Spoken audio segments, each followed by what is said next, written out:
नमस्कार मित्रों, अश्वनी सेज में पुनः स्वागत है। मित्रों, आज चर्चा भारत सरकार ने न्यूज़ क्लिक चैनल के ऊपर छापा डालकर चाइना फंडिंग का आरोप लगाते हुए उसके विरुद्ध कार्रवाई की। अच्छी बात है अगर ये आरोप सही है, प्रमाणित है कि वास्तव में सरकार विरोधी गतिविधियों के लिए न्यूज़ क्लिक चैनल को फंड किया गया है, तो निसंदेह कार्रवाई होनी चाहिए। इस पहल का स्वागत है। परंतु अगर फंडिंग का आधार अलग है, विज्ञापनों के लिए मिली है, और चूंकि न्यूज़ क्लिक में एंटी गवर्नमेंट न्यूज़ें चलती हैं, केवल इस आधार को लेकर अगर भारत सरकार न्यूज़ क्लिक पे कार्रवाई करती है तो ये चिंतनीय है, ये गंभीर है। कारण जब से इलेक्ट्रॉनिक मीडिया प्रभावित हुआ है और जब से सोशल मीडिया का वर्चस्व बढ़ा है, तब से ऐसे पोर्टलों की संख्या बढ़ी है। पोर्टलों को लोग इसलिए भी पसंद करने लगे हैं कि ऑन एयर चैनल में 95% चैनल जो हैं वो कॉरपोरेट घराने के हैं, जो मजबूर और बाध्य हैं सरकार की हाँ में हाँ मिलाने की। और उसी का प्रतिफल है कि पिछले 9 सालों में शायद ही किसी चैनल पे बेरोजगारी पे चर्चा हुई हो, महंगाई पे चर्चा हुई हो, शिक्षा पे चर्चा हुई हो, या उन आम मुद्दों पे चर्चा हुई हो जो आम जनमानस की ज़िंदगी से जुड़े। तो ये मुद्दे कौन उठाता है? ये मुद्दे यही पोर्टल चैनल उठाते हैं, सोशल मीडिया उठाती है। प्रिंट मीडिया के हालात और भी बुरे हैं। प्रिंट मीडिया पूरी तरीके से उन्हीं खबरों पर आधारित है जो सरकार के स्तर पे दिए जाते हैं, क्योंकि उस पर सरकार की नज़र रहती है। ऐसा नहीं पहले भी था, कांग्रेस शासन काल में, और ख़ास करके 75 से 77 का अगर वो आप दौर देखें तो मीडिया को कुछ भी बोलने की मनाही थी। तब हमने उसको नाम दिया था इमरजेंसी। आज भी मीडिया पर ये हावी होता जा रहा है। नया PRB एक्ट जो सरकार ला रही है, छोटे अखबारों को, छोटे चैनलों को, छोटे पोर्टलों को जिस तरीके से दमनकारी नीति के तहत शर्तों पे शर्तें लागू करके उनको बाध्य किया जा रहा है बंद होने को लेके। एक न्यूज़ में देख रहा था, बड़ी चर्चा में आम है कि केवल 50 अखबार हिंदुस्तान में चलेंगे, और वो भी 50 अखबार होंगे जो कॉरपोरेट घराने के होंगे। तो मित्रों, आप समझ सकते हैं कि खबर की हकीकत क्या हो।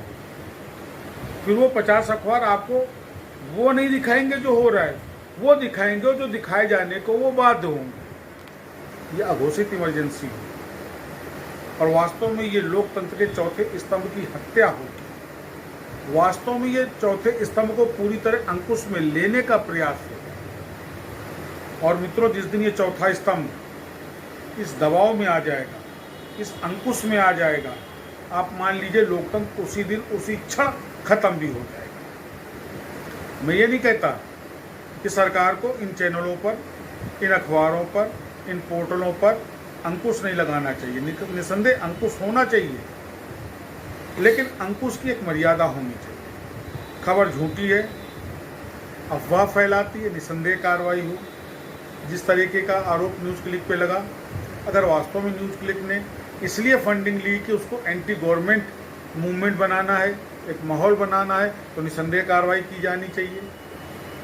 लेकिन अगर ये कार्रवाई दबाव बनाने की नीयत से है तो ये निंदनीय है। सरकार को इस बात का ध्यान रखना चाहिए। एक तरफ तो हम दुनिया के सबसे बड़ा लोकतंत्र होने का दिखावा करते हैं, हिंदुस्तान लोकतंत्र की जननी है, हिंदुस्तान तो लोकतंत्र को बढ़ा रहा है, और दूसरी तरफ हिंदुस्तान की जो सरकारी नीतियां हैं वो कहीं ना कहीं लोकतंत्र को कमज़ोर करती नजर आ रही है। विधुड़ी वाला मामला ले लीजिए, दानिश खान वाला मामला ले लीजिए, जिस तरीके से शब्दों की मर्यादाएं टूटी, सदन की अवमानना हुई, क्या ये लोकतंत्र बचाएगा?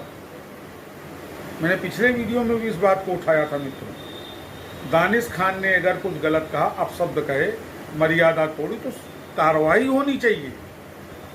लेकिन ये कार्रवाई कहीं से भी स्वीकार नहीं है कि दानिश खान के विरोध में भाजपा का एक तथाकथित मर्यादित और अनुशासनात्मक पार्टी का एक सांसद इस तरीके की भाषा का उपयोग करे।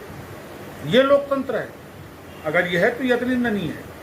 ठीक उसी तरह अगर मीडिया अफवाहजनक खबर फैलाती है, कोई पोर्टल गलत सूचनाएं करता है, गलत रिपोर्टिंग करता है, किसी पोर्टल पर इस तरीके का वास्तविक आरोप है, ये संदेह कार्रवाई होनी चाहिए, क्योंकि ये राष्ट्रहित में नहीं है। परंतु अगर ये दबाव बनाने की नीयत से कार्रवाई है तो ये निंदनीय भी है। इसलिए ज़रूरी है कि न्यूज क्लिक पर जो तथाकथित रेड हुई, जो उनके पत्रकार गिरफ्तार हुए, इसका ट्रायल ओपन होना चाहिए, क्योंकि आप भी जानते हैं 2014 से पहले की बात करें तो यही भारतीय जनता पार्टी थी जो ईडी और सीबीआई को पालतू तोता बनाती थी कि साहब वो तो उनके पालतू तोते हैं। और आज क्या है, 2014 के बाद से जब भी कहीं कोई इलेक्शन आने को होता है, ईडी फास्ट हो जाता है, सीबीआई फास्ट हो जाती है। मित्रों, मजाक नहीं लगता है आपको? कितने नेताओं पे करप्शन के केसेस चले, सजा आज तक किसी को नहीं। क्या ये व्यवस्था का मजाक नहीं? क्या ये हिंदुस्तान की जनता से छल नहीं? दूसरी बात, छोटा सा उदाहरण, अजीत पवार। इसी अजीत पवार को भाजपा ज्वाइन करने से 15 दिन पूर्व भाजपा का हर नेता चिल्ला रहा था 70,000 करोड़ का घोटाला, जेल हो जाएगी, चक्की पीसिंग, जेल में जाएंगे। आज क्या, सब खत्म। सुबह नदुकारी का मामला ले लीजिए, सब खत्म। असम के मुख्यमंत्री का मामला ले लीजिए, सब खत्म। क्या संदेश दे रही है भाजपा की सरकार?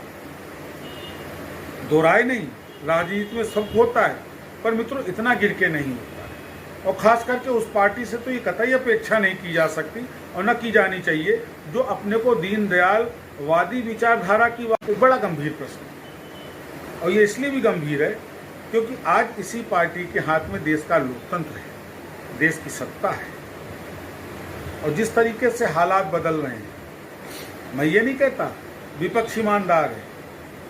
अगर विपक्ष ईमानदारी होता तो विपक्ष ना होता, लेकिन सरकार क्या ईमानदार है, ये महत्वपूर्ण प्रश्न। क्यों? क्योंकि सरकार अगर संविधान की आसान रूप जन कल्याणकारी होती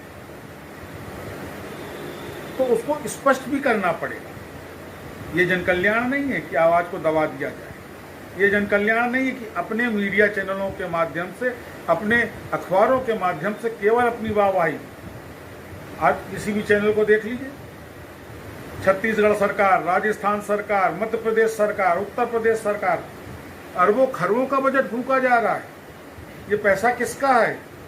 ये देश की आम जनता का है, जो जनता कर देती है और जिसका दुरुपयोग सरकार अपने विज्ञापनों में करती है, अपने प्रचार प्रसार में करती है। ये पैसा अगर वास्तव में जनता के हित में और जनता के कल्याण में लगाया जाता तो संभवतः महंगाई कम होती, संभवतः नवयुवकों को रोजगार मिलता। सोचिएगा मित्रों, आज हमारा 70 से 75% युवा MPL, बिंजो और रमी में बिजी है। क्या हम इस दिशा में देश को लिए जा रहे हैं? इसलिए अब जरूरी है कि सरकार को अपनी नीतियों का पुनराकलन करना चाहिए, क्योंकि इससे समाज में एक नकारात्मक संदेश जा रहा है। मीडिया नियंत्रित हो